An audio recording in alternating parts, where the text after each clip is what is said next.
খুবই মজাদার একটা রেসিপি, সবাই দেখবেন।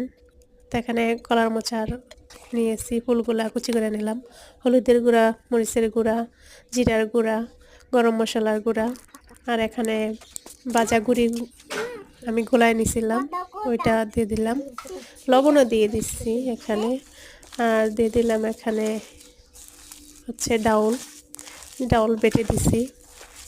তো এইভাবে সব কিছু মাখায় নিতে হবে ভালোভাবে। আর ধনিয়ার গুঁড়ো মানে ধনিয়া পাতা দিলাম। তো ভালোভাবে মিশিয়ে তারপরে চুলায় দিলাম।